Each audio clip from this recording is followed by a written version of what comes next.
Assalamualaikum warahmatullahi wabarakatuh. Bismillahirrahmanirrahim. Alhamdulillahilladzi syahru ramadhana syahran mubarakan.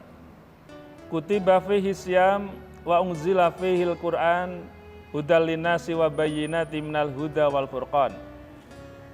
Asyhadu an la ilaha illallah wahdahu la syarikalah wa asyhadu anna Muhammadan abdu wa rasuluh la nabiyya wa rasula ba'da. Allahumma sholli wa sallim ala sayyidina Muhammad wa ala alihi wa ashabi ajmain, amma ba'du. Para pemirsa Badu TV yang dirahmati oleh Allah Subhanahu wa taala, kita bersyukur pada Allah pada hari ini kita masih diberikan kesehatan oleh Allah, berikan kesempatan oleh Allah, bahkan diberikan kesempatan untuk menunaikan puasa di bulan suci Ramadan. Dan inilah yang sesungguhnya kita dambakan bahkan sebelum bulan suci Ramadan. Oleh karenanya, nafas kita, usia kita, kesempatan kita tiada lain hanyalah untuk beribadah kepada Allah Subhanahu wa taala. Wa ma khalaqtul jinna wal insa illa liya'budun.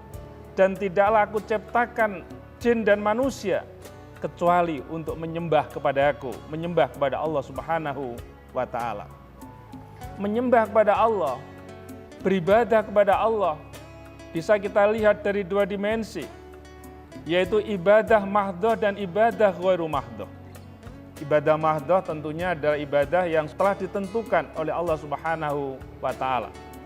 Tapi ada ibadah yang bersifat ghairu mahdhah, dan ini adalah ibadah dalam rangka untuk menanamkan berbagai macam kebajikan sebagai sarana untuk mencapai kehidupan akhirat kelak yang lebih abadi.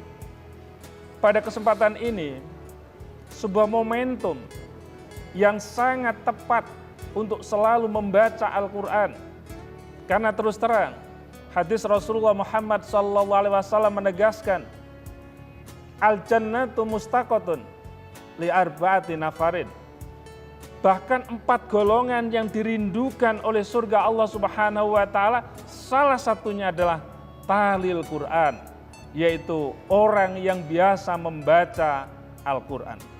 Membaca Al-Quran ini sungguh memiliki makna yang sangat besar dalam kehidupan manusia. Ketika manusia membaca dari sisi lafziyah saja, itu sudah mendapatkan pahala dari Allah Subhanahu wa taala. Satu huruf yang dibaca satu pahala, dan satu pahala itu dilipat gandakan oleh Allah Subhanahu wa taala sampai 10 pahala.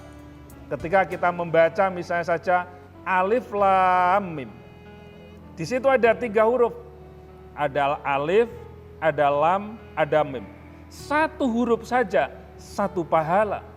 Dan ketika kita membaca satu huruf dan satu pahala itu di bulan suci Ramadan dilipat gandakan menjadi 10 pahala.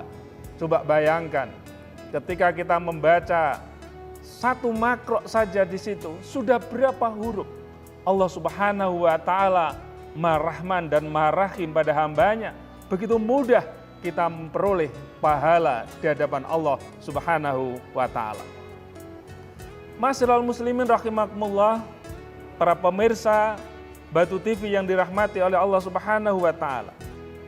Orang di ketika bulan suci Ramadan begitu berbondong-bondong, begitu bersemangat untuk melaksanakan tadarus di masjid-masjid, di mushola, bahkan di rumah. Tapi ingat bahwa kita akan mendapatkan berbagai macam keutamaan yang lebih ketika kita bisa bertadarus di mushola bersama-sama, di masjid bersama-sama, bahkan di rumah secara bersama-sama.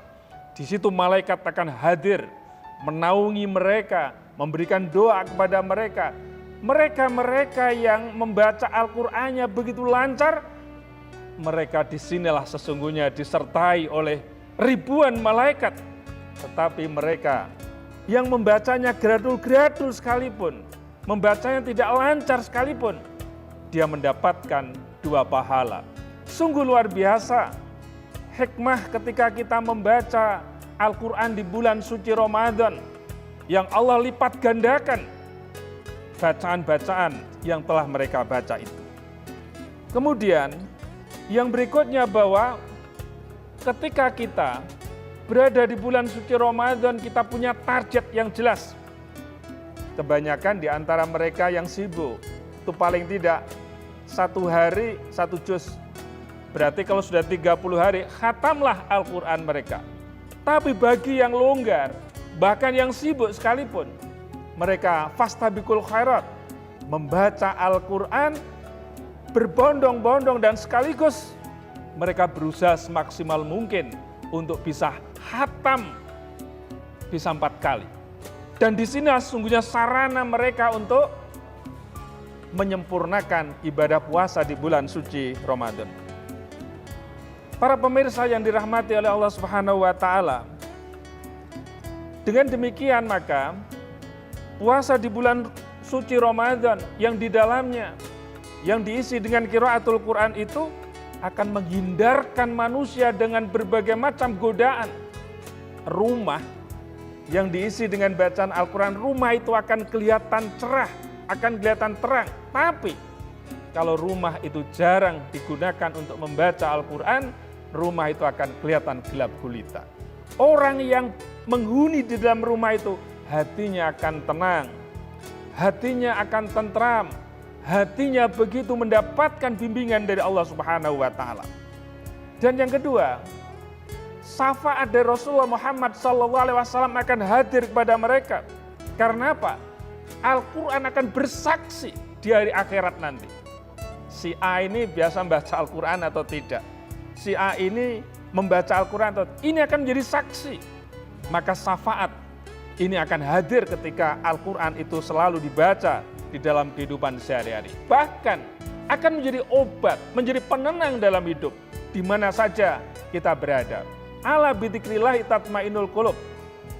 Ketika kita selalu ingat pada Allah Subhanahu wa taala, hati kita akan tenang karena ketika kita membaca Al-Qur'an, ketenangan di situ akan hadir. Ma'asyiral muslimin rahimakumullah. Pada kesempatan ini marilah kita jadikan sebagai sarana atau momentum untuk membangkitkan kembali semangat kita untuk membaca Al-Qur'an.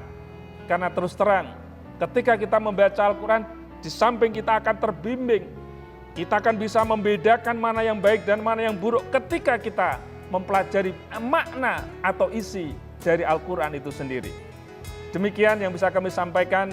Mudah-mudahan Allah Subhanahu wa taala memberikan kesempatan dan sekaligus kekuatan pada kita, mengingatkan pada kita untuk selalu cinta pada Al-Quran. Bukan semata-mata kita baca, tapi bagaimana kita hayati dan kita amalkan isi yang ada di dalam Al-Quran. Mari kita bangkit dengan puasa di bulan suci Ramadan ini sebagai momentum untuk meningkatkan kualitas ketakwaan kita pada Allah Subhanahu wa taala melalui bacaan Al-Quran. Demikian, wal-afu minkum, wallahul muwaffiq ila thoriq. Wassalamualaikum warahmatullahi wabarakatuh. Kampus Unggul telah meraih berbagai prestasi gemilang di kancah global. Saya merasakan pendidikan tinggi Islam yang maju dan modern. Di sini, Unisma Malang, kampus unggul terakreditasi internasional, siap mencetak generasi entrepreneur muda profesional dan pemimpin perubahan. Universitas Islam Malang. Terbang melesat menuju Universitas